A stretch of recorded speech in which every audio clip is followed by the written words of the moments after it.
Assalamualaikum warahmatullahi wabarakatuh. Berjumpa lagi di Daily Report teman-teman. Alhamdulillah hari ini hari apa ya, Kamis ya, Senin, Selasa, Rabu, Kamis ya. Besok pagi libur teman-teman. Besok pagi itu ya Lebaran. Oh iya ya, Lebaran Haji, Idul Adha besok pagi teman-teman. Oh iya, kemarin tuh rencananya mau puasa, tapi tadi nggak bisa bangun sahur ya. Jadi kalau mau puasa tapi nggak sahur tuh kayaknya kok berat banget kayaknya. Ya udah, besok lain waktu lah, semoga masih ada kesempatan ya. Harusnya puasa ini teman-teman. Besok pagi libur lagi, Idul Adha. Wah, senang sekali rasanya.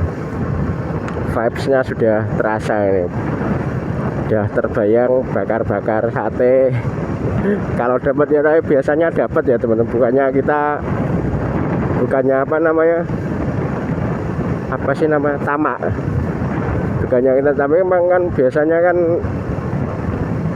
dapat daging kurban ya kalau hari raya kurban ini ya. Kalau teman-teman kan ya mesti gitu ya.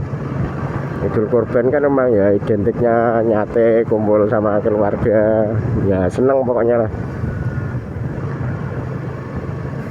Kita mau cerita apa hari ini teman-teman ya? Wah, itu cerita kurban aja ya. Cerita Idul kurban aja lah. Karena sebenarnya itu tadi waktu mau berangkat kerja tuh, tadinya aku masih mau bahas itu kemarin, apa namanya, yang demo kemarin itu loh, apa sih, ilegal impor itu loh. Soalnya kemarin itu aku pulang kerja kan biasa ya, ngopi dulu nongkrong. Wah, itu bahas ilegal impor tuh tahu-tahu tuh sampai 1 jam ngobrol. Wah, ruwet masalahnya mau. Jadi benernya masih pengen tak bahas itu, tapi kok kayaknya memang terlalu rumit kok kayaknya masalah ilegal impor itu. Karena apa ya, melibatkan banyak pihak dan terutama yaitu dari penguasa lah bisa juga. Oke, kita bahas lain waktu aja ya. Kita bahas itu aja, hari raya kurban aja. Aku tuh kalau apa namanya bahas masalah kurban ini ya, aku ada satu referensi dari Gus Bahayang itu membuat apa ya, bener-bener pikiranku itu terbuka teman-teman. Jadi punya sudut pandang yang jauh lebih luas gitu loh. Nah, sebentar tak tarik ke belakang dulu ya. Jadi kan kalau waktu dulu pas masih sekolah, kita kan kalau apa namanya, pelajaran agama ya, kalau bahas masalah kurban ini kan yang diceritakan itu kan Nabi Ibrahim diperintah oleh Allah Subhanahu wa Ta'ala, diperintah untuk memotong Ismail ya. Nah, itu hampir ya sama semua, cuma cerita dibalik apa itu namanya, kenapa kok Allah memerintah Nabi Ibrahim itu loh kan. Kalau dulu pas waktu saya kecil itu kan banyak referensinya kan itu, karena memang Nabi Ibrahim ini dari dulunya terkenal dermawan ya. Jadi beliau pokoknya setiap tahun tuh pokoknya pasti memotong hewan untuk dibagikan dagingnya kepada masyarakatnya.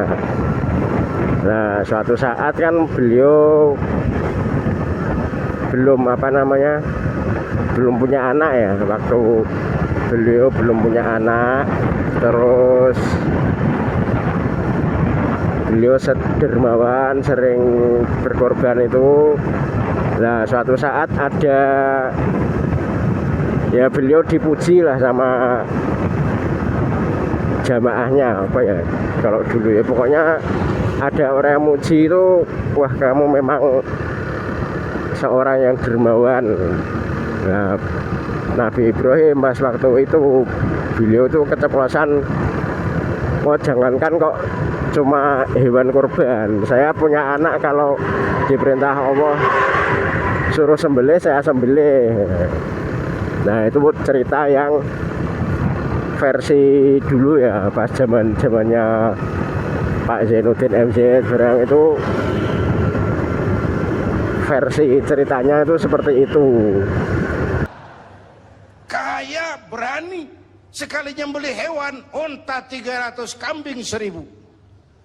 Dikagumi malaikat, dipuji manusia, timbul sifat manusiawi beliau.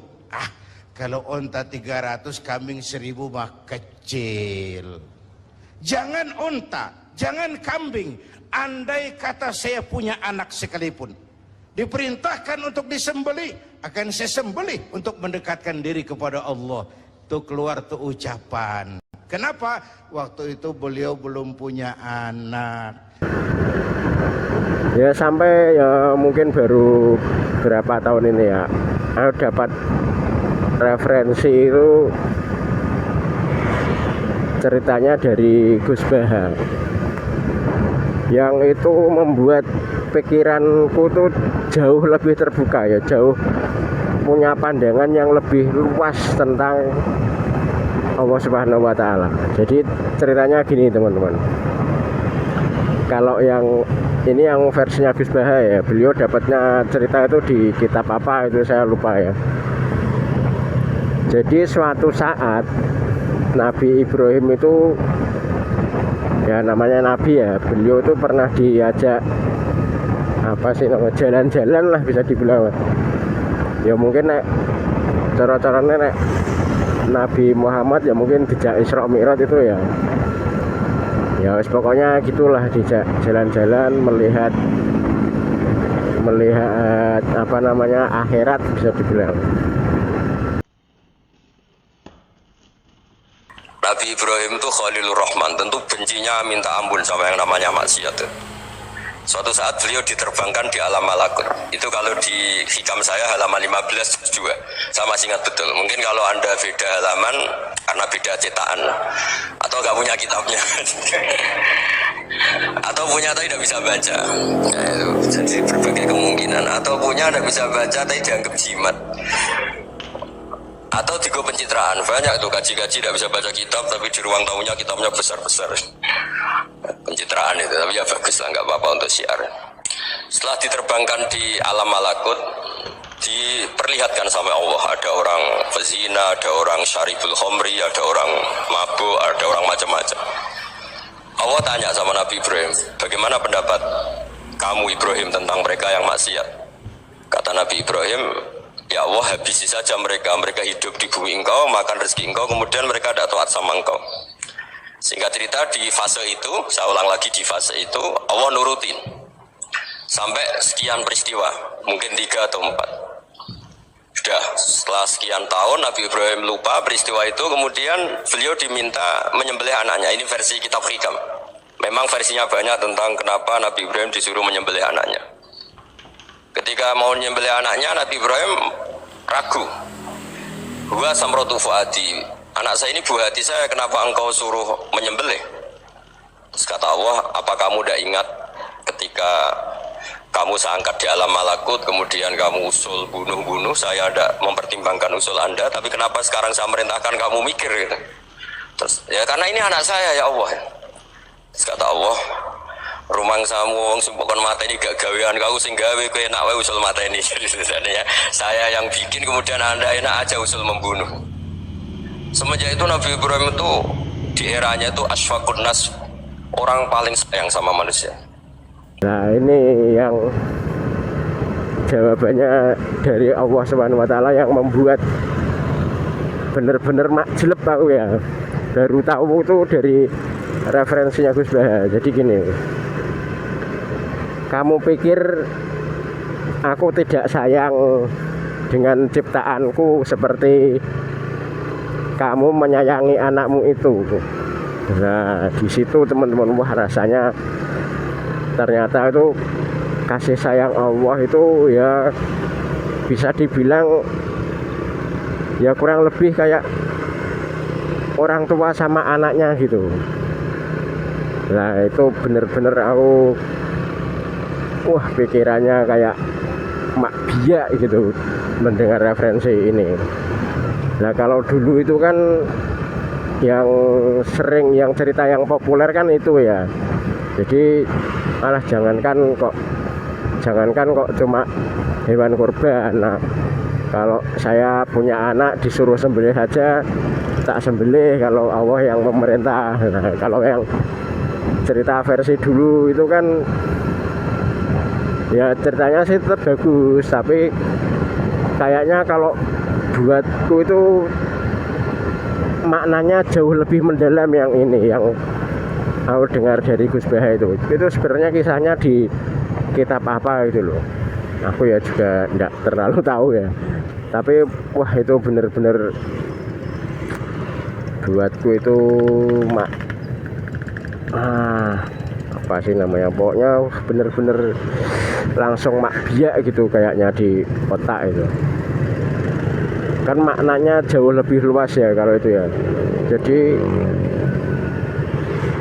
ternyata kasih sayang Allah itu Rahman Rahimnya Allah itu ya bisa dibilang kalau kayak kita sayang sama anak kita. Nah seperti itu. Jadi makanya setelah itu kan Nabi Ibrahim jauh lebih jauh lebih bijaksana bisa dibilang.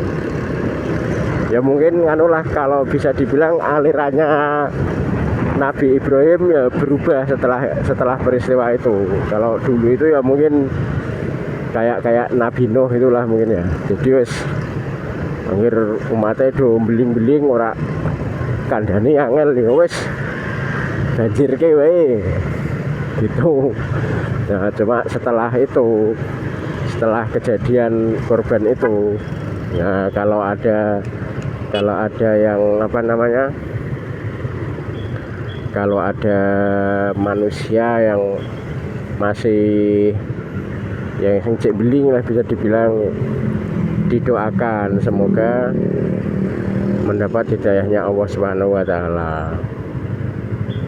Ya itu teman-teman, kalau buatku cerita hari raya korban yang paling apa namanya bisa membuat pikiranku terbuka tuh ya itu kisahnya Gus Baha tadi ya. Terus lainnya apa lagi ya, cerita apa lagi ini? Ya udah, kalau yang selainnya itu sih ya pokoknya vibesnya korban tuh ya seneng pokoknya lah, kita berbagi. Sing do duwe duit ya do korban ben tanggane sing ora tahu mangan daging iso mam daging. Wah itu juga konsep yang indah sekali ya teman-teman.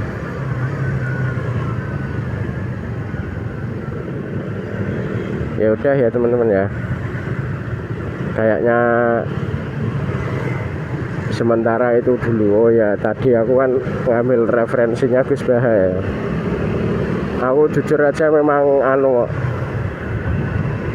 apa ya, ngefans ya mungkin masa mbak Pak Yai kok ngefans kayak sama selebriti. Ya pokoknya seneng lah aku lah kajiannya Gus Baha itu, aku seneng soalnya wah mungkin suatu saat tak bahas tersendiri ya apa saja kajiannya yang bisa bener-bener ya, membuat pikiran kita terbuka ya. Sebenarnya itu mungkin sebenarnya yang dikaji itu sama, tapi sudut pandang beliau itu wah memang mind blowing lah bisa dibilang. Ya udah besok suatu saat lah kalau apa namanya tak cari referensi dulu ya, besok suatu saat tak bahas karena ini memang ulama yang mind blowing buat saya. Yaudah, untuk cerita hari ini saya akhiri dulu ya. Kita bersiap-siap untuk cerita kerepotan besok pagi di hari raya kurban. Yaudah, saya akhiri dulu. Wassalamualaikum warahmatullahi wabarakatuh.